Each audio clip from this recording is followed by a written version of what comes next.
বঙ্গশিল্প society নিবেদিত বঙ্গশ্রেষ্ঠ প্রতিভা সম্মান 2026-এর এই সন্ধ্যায় আপনাদের অনেক অনেক স্বাগত জানাই। আর আপনাদের এই করতালির মাধ্যমে, যদি খুব অল্পই করতালি পেলাম, তবুও একটা জোরে হাততালির মাধ্যমে আপনাদের উপস্থিতি আপনারা আরো একবার জানান দিন এবং আপনাদের সকলকে নিয়ে আমাদের এই অনুষ্ঠানটা এইভাবে এগিয়ে চলুক। প্রতিটা নেবার দরকার আছে, দরকার। বঙ্গ শিল্প সোসাইটি বিগত 2 বছর ধরে এই সাহিত্য যাত্রা এবং এই চর্চার মধ্যে আছে সাহিত্য চর্চা। এবছর আমাদের সিজন 3 বিস্তারিত দেখাই যাচ্ছে। আর আজকে আমাদের অনুষ্ঠান বঙ্গ শ্রেষ্ঠ রত্ন সম্মান 2026। আমরা এই সম্মানে 25 জন অতিথি, 25 জন অ্যাওয়ার্ডিকে সম্মানিত করছি।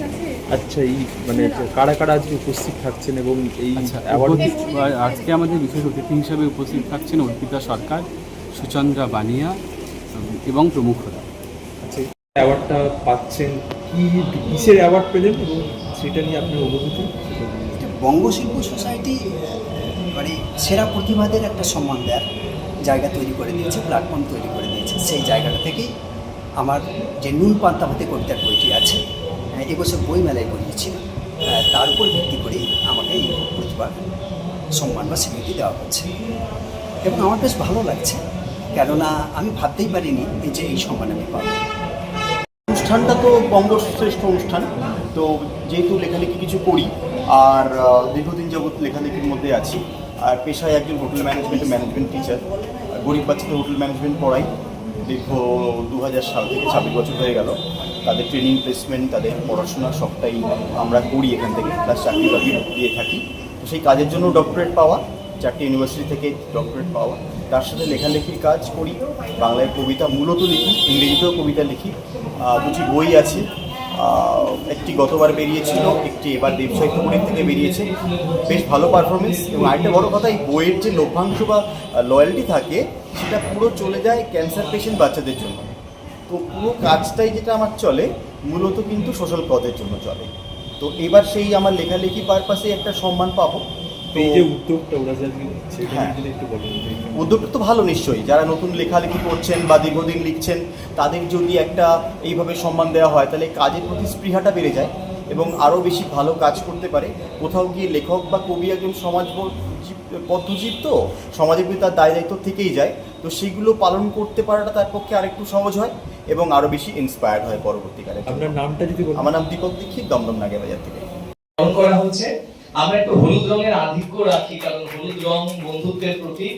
আর এই বন্ধুত্বের হাত ধরে গল্পবাগীশ প্রকাশনী বঙ্গশিল্প সোসাইটি আপনাদেরকে নিয়ে অনেক অনেক দূর পায় দিক। এরপরে আমরা ফুলের সুন্দর একটি গাছ তুলে দিচ্ছি, তুমি যেটা দেবে আমি এখান থেকে ধারাভাষ্য দেবো।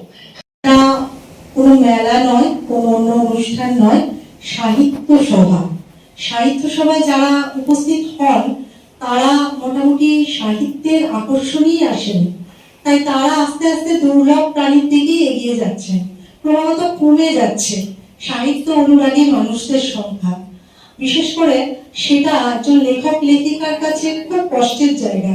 যেখানে কলকাতা বইমেলায় এত এত এত ভিড় হয়, সেখানে সাহিত্য অনুষ্ঠানে সংখ্যা ক্রমশ কমছে।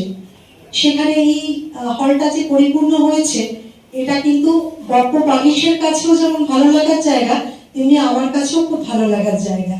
অ্যাওয়ার্ড অনুষ্ঠান, যে সাহিত্য নিয়ে যে একটা সভা, এটা তো সচরাচর দেখতে পাওয়া যায় না। আপনি যেটা শুরুতেই করলেন, সেটা নিয়ে যদি একটু ছোটো করে বললেন যে এরকম একটা উদ্যোগ, গোটা বিষয়টা কীরকম কী হবে। হ্যাঁ, মানে এই মুহূর্তে দাঁড়িয়ে, একটু মাইকটা নিচে, এই মুহূর্তে দাঁড়িয়ে আমি দেখেছি যে সাহিত্য সভা মানে পরপর চেয়ার পাতা কিন্তু ফাঁকা, মানে হলঘর ফাঁকাই থাকে মোটামুটি। সেখানে এই অনুষ্ঠানটাতে এত মানুষ এসেছেন, মানে এই অনুষ্ঠানের প্রধান আগ্রহ তো সাহিত্য। তো সাহিত্যের প্রতি আগ্রহ জাগানো মানুষ এক ছাতার তলায় যখন এসেছে, সেটা লেখিকা হিসাবে আমার ভীষণ ভালো লাগার জায়গা। আর এই যে একটা সাহিত্য সভা হচ্ছে এবং এই যে একটা অ্যাওয়ার্ড অনুষ্ঠান, এটা কি কোথাও কি সাহিত্যর প্রতি যে মানুষের একটা আগ্রহ, সেটাকে কি বাড়িয়ে তুলতে পারবে বলে আপনার মনে হয়?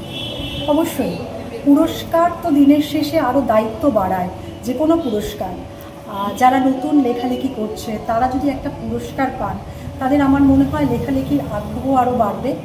আর গপ্প বাগিশ একদম নতুন প্রকাশনা, তাও নতুন থেকেই ওরা লেখক লেখিকাদের সম্মান জানাতে শুরু করেছে। আমার মনে হয় গপ্প বাগিশ অনেক দূর যাবে। সরকারি স্কুলে প্রধানা শিক্ষিকা আমি। আমার প্রফেশনের পাশাপাশি মাঝে মাঝে কলম ধরি, নিজের মনের ইচ্ছাগুলোকে প্রকাশ করি। আর তাছাড়াও এডুকেশন ডিপার্টমেন্টের সাথে বিভিন্ন কর্মকাণ্ডে আমি যুক্ত থাকি। যেমন আমার স্কুলে, আমি যখন প্রথমে স্কুলে আসি সেখানে মাত্র স্টুডেন্ট ছিল। আপনারা তো সবাই জানেন এখন সরকারি স্কুলগুলিতে দিনের পর দিন স্টুডেন্টের সংখ্যা কমছে।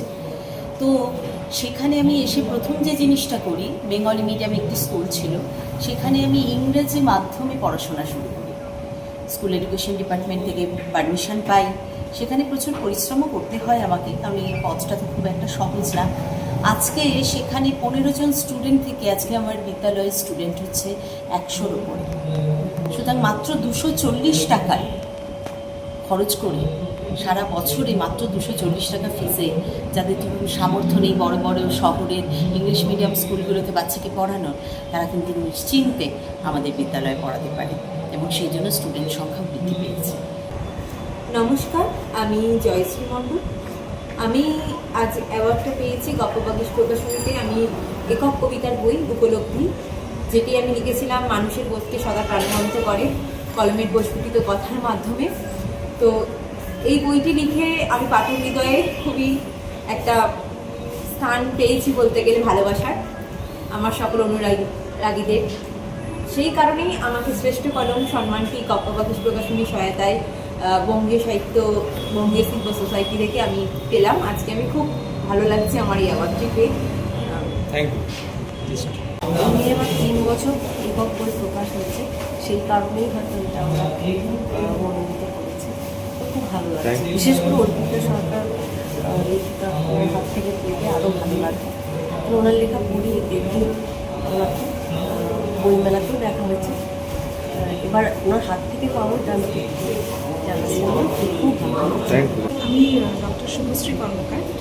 আজকে এখানে এসে আমার ভীষণ ভালো লাগছে। গপ্প বাগিশ প্রকাশনীর তরফ থেকে শ্রেষ্ঠ কলম অ্যাওয়ার্ডটা পেলাম 2026। ছোটবেলা থেকে লেখা শখ, সেটা যে আজ এই সম্মান পাবে এটা আমার ভীষণ ভালো লাগে।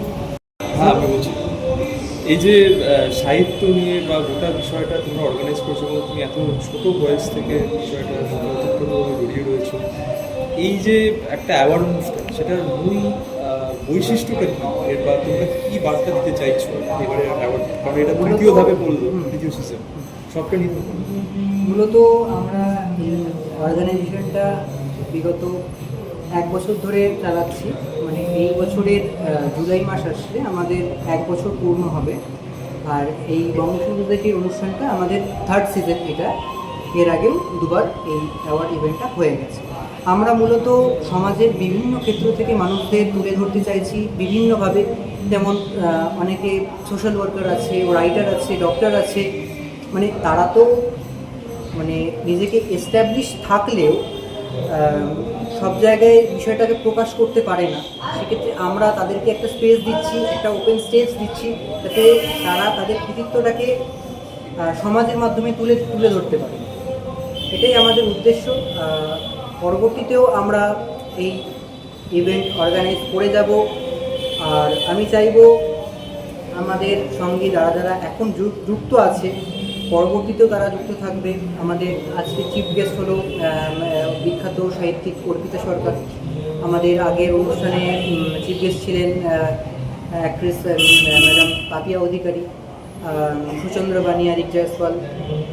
আমার একটা প্রশ্ন, যে তোমরা এই অ্যাওয়ার্ড অনুষ্ঠানের মাধ্যমে তোমরা প্রথমত একটা বললে, এছাড়া তোমরা কি হাইলাইট করতে চাইছো তৃতীয় সিজনে এসে তোমাদের? কারণ প্রথম, দ্বিতীয়, তৃতীয় তো একটা নিশ্চয়ই ডিফারেন্সিয়েট থাকবে, তো সেটা তুমি যদি বলো এই তৃতীয় সিজনের মূল লক্ষ্য বা মূল জায়গা। আমরা মানে মেনলি প্রতিটা সিজনকে আলাদা আলাদাভাবে ভাগ করেছি।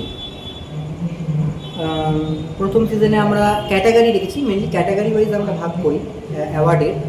প্রথমে আমরা আমাদের ক্যাটাগরি ছিল সেরা সাহিত্যিক, সেরা বাঙালি, শিল্পরত্ন। আমাদের পরের সিজনে যেটা ছিল দুর্গোৎসবের সময়, ওটা ছিল ওটা হলো শ্রেষ্ঠ শারদ উৎসব, ওইটার ইভেন্টটা ছিল। মেনলি আমরা মানে প্রতিটা ইভেন্টে আলাদা আলাদা ক্যাটাগরির মাধ্যমে বিভিন্ন মানুষকে আহ্বান করছি, ঠিক আছে? প্রতিটা ইভেন্টে আলাদা আলাদাভাবে আহ্বান করছি। যেমন এইবারের ইভেন্টে আমাদের ক্যাটাগরি আছে বঙ্গ সাহিত্য সম্মান, বঙ্গ নারী সম্মান, আর বঙ্গপুরুষ সম্মান, শ্রেষ্ঠ কলম সম্মান। আর এছাড়াও আমাদের এইবারের ইভেন্টের নাম হলো বঙ্গ প্রতিভা সম্মান 2026। তো এই যে এত বড় গোটা যোগ্যটা যে তোমরা করছো, তো তোমরা কিরকম কি সাপোর্ট পেলে, এবং আরেকটা বিষয় যে সেটা হলো যে রিয়াকশনটা কেমন, এবং আগামী দিনে কি পরিকল্পনা, কতটা বড় হতে চলেছে নেক্সট সিজনটা? বলতে গেলে আমাদের ব্যাকবোন হিসেবে সেরকম কেউই নেই। আমি বঙ্গশিল্প সোসাইটির প্রেসিডেন্ট এবং দাদা বৈদুর্য পারিয়া, তিনি হলো এই অর্গানাইজেশনের ফাউন্ডার। তোমার নামটা একবার বলো। আমার নাম রমন ঘটক, প্রেসিডেন্ট অফ বঙ্গশিল্প সোসাইটি। তো আমি আর দাদা মিলে, আমার ভাতৃসম দাদা মিলে এই অর্গানাইজেশনটাকে 1 বছর ধরে রান করাচ্ছি সুষ্ঠুভাবে, কোনো মেস ছাড়া বা কোনো অসুবিধা ছাড়া। কোনো ব্যাকবোন নেই আমাদের। প্রথমত আমরা নিজেদের ইনিশিয়েটিভ ইউজ করে জিনিসটাকে অর্গানাইজ করছি। আর আমাদের পরিকল্পনা ভবিষ্যতেও এর থেকে আরও ভালো জায়গায়, আরও বিরাট পরিসরে অনুষ্ঠানটাকে তুলে ধরব।